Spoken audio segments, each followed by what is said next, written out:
So you see a lot of stuff happening with the BRICS nations, B.R.I.C.S. Brazil, Russia, India, China, South Africa, and more. And so what are you supposed to think about it? I mean, are you supposed to be worried about it? A lot of people in the mainstream media will say, "Don't worry about it. It's not a big deal. They've been working on it for years, and nothing's ever going to come of it."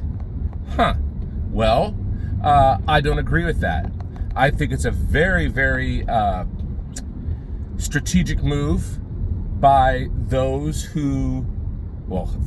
China specifically, and Russia, who are really the leaders in this, and they're strong arming too. Make no mistake that there's nations that are being forced into this because of where they get their lifeblood from, particularly petroleum. Where do they get their energy? So India sits right in that, and that's not good. This makes a very strange bedfellows, and this is a deep line drawn in the sand. It's an economic move to demonetize the dollar around the globe. The petrodollar is one of the big reasons that the United States of America sits in its position of power in the world. And we need to sit in that position of power. We cannot give up our position of authority for this world. And I know people out there say we're not supposed to be the policemen of the world. We're not supposed to have our military everywhere. We need to bring them all home. As much as I would love to say that and to believe that it can actually really happen, it doesn't matter how much I want to be able to say that. I can't. This world cannot progress forward in helping people live a free life without the United States of America. Imagine the philosophy of China and Russia controlling the global currency and through BRICS and leveraging their will on the world. That's a very, very dark place, folks. So what do? Well, really, it comes down to who we have in office. What our mindset is as citizens. Who are we going to be? The United States of America has lost a tremendous amount of its will, internally I'm talking about. The people, the citizens, you and I, the average American,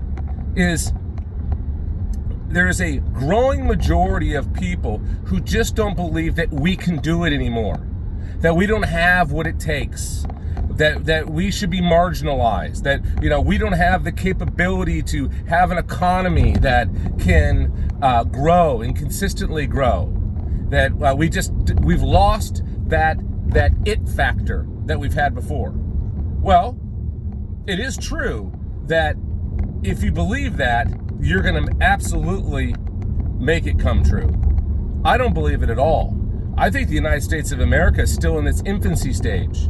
This country is still figuring it out, quite frankly. We have been given a republic, a representative republic. That's funny, I was having a debate yesterday with a friend of mine who's a smart guy.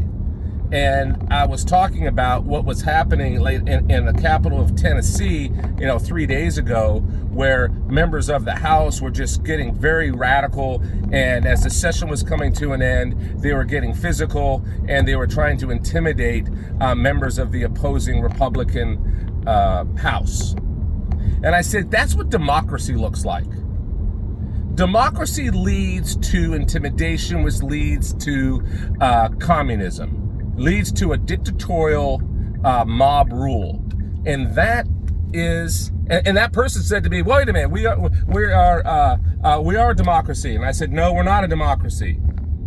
And it went back and forth for a minute or so, and I said, "Look, we are a democratically elected representative republic," which gets confused many, many times with people with a democracy. We're not. And there's a huge difference, and I've talked about it on my show in the past. There is a big, big difference. Okay, democracies lead to mob rule. And that mob that you're seeing happening locally, just in local little towns in your area, in Nashville, Tennessee, just had it. And you're seeing more and more, you're going to see that, because when the adversary of this country, who does not like the representative republic model that we've been given by our founders, they are changing the mindset by changing the definition of who we are. In the education system, they've infiltrated. In the media, they've infiltrated. And into the government, they've infiltrated. Heck, I've heard Tucker Carlson say, democracy. We have to save the democracy. So, words matter. Definitions matter. And so here we are today, and you see the B.R.I.C.S nation, you see America being very weak right now, and that is an absolute shame, because it comes down to the will of the people, we the people. Okay? So we the people have got to get a backbone. We have got to make sure that we understand what it is to be an American. And if we lose that, as Benjamin Franklin said, we've given you a republic if you can keep it. Well, we are in the if you can keep it time. More so than any time in modern American history. So we're being attacked. The enemy sees us weak. Yes, B.R.I.C.S has been sitting there idling for a while, but they're waiting. They're waiting to pounce. Okay? But the prey, they look at us as prey. They looked at this as a time where they can move us out of our position of power. And they are going to do it at a rapid pace when they know that our leadership is weak. Period. Look at Mitch McConnell. I mean, look at that. I don't care what anybody says. He needs to retire. Fact. He needs to go. And we can go right down the list of politicians. My opinion is that 80 years old should be the cap. Now, if you're elected at 79 and you end your term in 4 years, 6 years, whatever it is, that's fine. But you can't run for re-election. We have to have some parameters to stop this type of behavior in our leaders. They just won't leave. They won't go.